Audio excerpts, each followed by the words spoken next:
হলের মধ্যে কোনো ধরনের ছাত্র রাজনীতি হবে না এবং আমরা চাই না। গুপ্ত বলি, প্রকাশ্য বলি, সব রাজনীতিকেই তো প্রশাসনিক একটা সহযোগিতার মধ্য দিয়ে এটা হলের মধ্যে আসলে এস্টাবলিশ হচ্ছে। যাদের দায়িত্বটা নেয়ার কথা সে তো সব থেকে বেশি দায়িত্বহীন আচরণ করছে, আর যে দায়িত্বটা নিচ্ছে তার উপরে হচ্ছে এখানে ব্লেম গুলো দেওয়া হচ্ছে। ছাত্র দল, ছাত্রলীগ, তাদের সবারই কিন্তু 90 দশক থেকে 80 দশক থেকেই ঢাকা বিশ্ববিদ্যালয়ের হল দখলের একটা প্র্যাকটিস ছিল, এবং হল দখল করে এভাবে পালের গরুর মতো স্টুডেন্টদেরকে নিয়ে যেয়ে তারা মিছিল করে নিয়ে যেত এবং হাততালি দিয়ে দিয়ে মধুর ক্যান্টিনে এখানে অমুক হল, তমুক হল, অমুক ভাই করে করে যে তারা মিছিল করে আসছে। এগুলো তো খুবই রিসেন্ট হিস্ট্রি। আমি কবি সুফিয়া কামাল হলে আজকে 6 বছর ধরে আছি। আমার হলের মেয়েরা 17 তারিখ ঘোষণা দিয়েছে যে তারা ছাত্র রাজনীতি চায় না, এবং হলে যেহেতু আমি সমন্বয়ক ছিলাম, ওই জায়গা থেকে তাদের যে ইউনিফাইড ডিসিশন সেটা আমি হল প্রশাসনের কাছে তখন প্রিচ করি, এবং এখনো পর্যন্ত ওই ইউনিফাইড ডিসিশনের জায়গা থেকে নতুন কোনো ডিসিশন আসে না।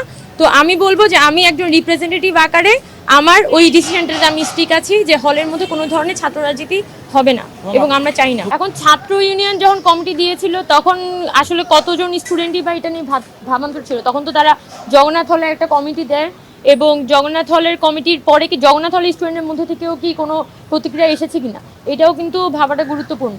আমরা স্পেসিফিক্যালি আমি এখানে লেফট রাইট কোনো অর্গানাইজেশন দেখে তো আর আমি এখানে কথাটা বলিনি।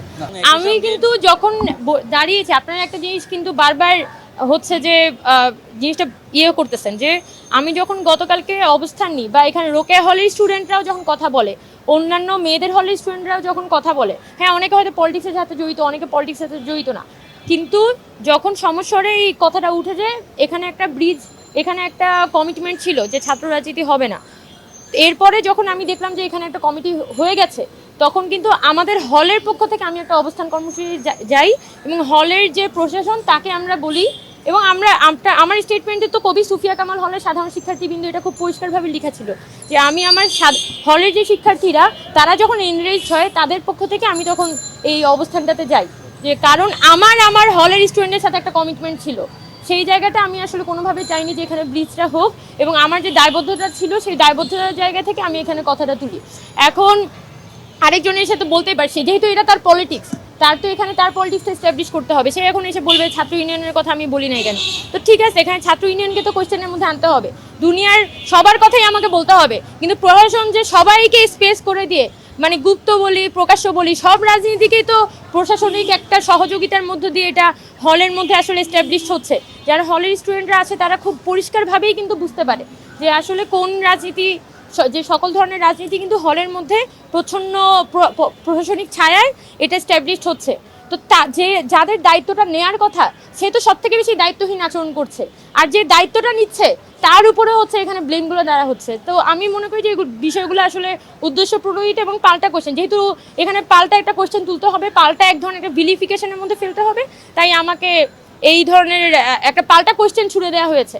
যদিও ঠিক আছে, তারা যেহেতু বলতে চায় এটা তাদের পক্ষ থেকে তারা বলতে পারে, কিন্তু আমার পক্ষ থেকে আমি যখন কথা বলেছি আমার আলাপটা খুবই ক্লিয়ার যে 17 জুলাই যে স্টেটমেন্ট জায়গাটা হয়েছে, ছাত্র দল বলি, ছাত্রলীগ বলি, ছাত্রলীগ তো এখন নিষিদ্ধ হয়ে গেছে, কিন্তু ছাত্র দল, ছাত্রলীগ, তাদের সবারই কিন্তু 90 দশক থেকে 80 দশক থেকেই ঢাকা বিশ্ববিদ্যালয়ের হল দখলের একটা প্র্যাকটিস ছিল, এবং হল দখল করে এভাবে পালের গরুর মতো স্টুডেন্টদেরকে নিয়ে যেয়ে তারা মিছিল করে নিয়ে যেত এবং হাততালি দিয়ে দিয়ে মধুর ক্যান্টিনে এখানে অমুক হল, তমুক হল, অমুক ভাই করে করে যে তারা মিছিল করে আসছে।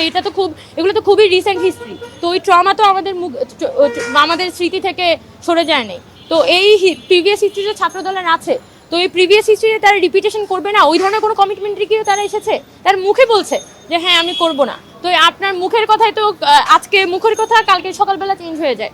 তো আমি যেটা বলছি, এখানে আসলে পলিটিক্যাল অর্গানাইজেশনগুলো ইলেকট্রা রেফ্রিজারেটর, খাবার তাজা তো জীবন তাজা। ইলেকট্রা, ফ্রিজের রাজা। সাধারণ স্টুডেন্ট এবং প্রশাসন তাদের প্রত্যেক পক্ষের মধ্যে একটা রিকনসিলিয়েশন আসতে হবে। যে কথাটা আমি আজকে নতুন এসে বলছি না, এই কথাটা আমি আগস্ট মাসে বলছিলাম, ও সেপ্টেম্বর মাসে বলেছিলাম, নভেম্বর মাসেও আমি খুব স্পষ্টভাবে আমি প্রত্যেকবার ইউনিভার্সিটি প্রশাসন, এখানে treasurer sir, pro-VC sir, VC sir যতবার দেখা হয়েছে আমি রিকনসিলিয়েশনের কথা বলেছি। অনেক পলিটিক্যাল অর্গানাইজেশন এখন এসে বাংলাদেশ ছাত্র ফেডারেশন, এরপর গণতান্ত্রিক ছাত্র সংসদ, ওরা খুবই গত 3-4 দিনে এখানে পলিটিক্যাল রিকনসিলিয়েশনের কথাটা একটা সংবাদ সম্মেলনের মধ্য দিয়ে তারা বলেছে। তবে এই যে তারা উদ্যোগটা নিয়েছে, এই উদ্যোগটাকে আমি সাধুবাদ জানাই। যে ছাত্র সংগঠন, এই যে দুইটি ছাত্র সংগঠন, তারা তাদের জায়গা থেকে পলিটিক্যাল রিকনসিলিয়েশনের কথা বলছে। আমি মনে করি যে এই পলিটিক্যাল রিকনসিলিয়েশনের আলাপেই আসলে ঢাকা ইউনিভার্সিটি ঢুকতে হবে।